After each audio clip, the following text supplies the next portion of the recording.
personalan host Ali Soto, aalis na nga ba ng bansa? Ang detalye sa likod ng isyong ito, lilinawin mismo ni Miss Ali right now. Last Saturday, kinumpirma sa Showbiz Exclusives ng sikat na TV host na si Ali Soto ang bulong-bulungan na iiwanan niya ang top-rating reality talk show na Personalan. Ayon kay Ali, aalis siya sa nasabing programa para asikasuin si Chino, ang kanyang anak na kasalukuyang nagtatrabaho sa Amerika. Tutulungan daw ni Ali ang kanyang anak na maghanda sa pinaplano nitong pagmamigrate sa Singapore. Ako kasi I live by the motto na family first. And, ang personalan kasi, iiwan ko ng nakatayo na. It's solid. Nabuo na yung show. And whoever steps in, will not have to go through what we went through. Nakatakdang umalis si Ali sa Pilipinas ngayong March 14 at isang buwan daw siyang mamamalagi sa Pasadena, California kasama si Chino. Touch and go. And then of course, while I'm there na, di ko pa nakikita ang Grand Canyon, di ba? Birthday ni Chino sa March 28. So, there's going to be like a celebration.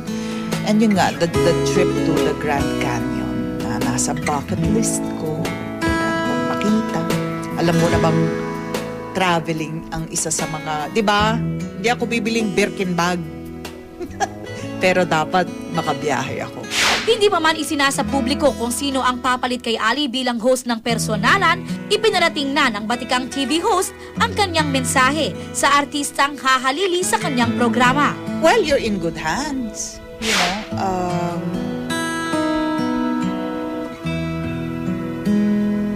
It's a public service show, and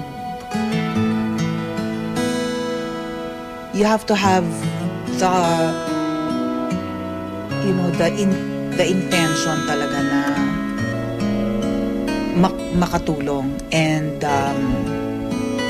it's very fulfilling naman din kasi makikita mo na nakakatulong ka.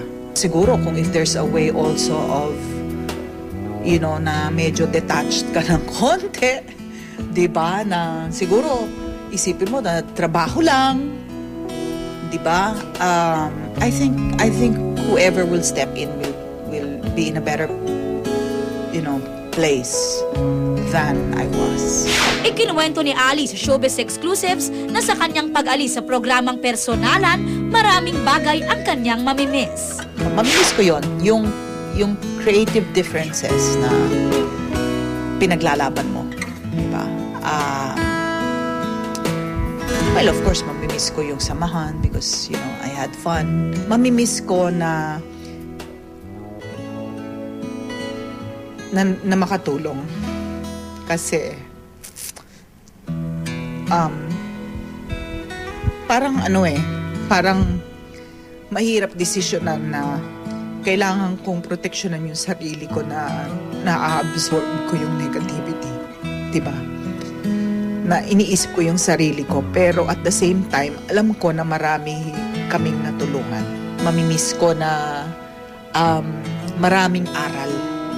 Maraming aral na i-impart. Maraming aral na napupulot yung mga tao doon sa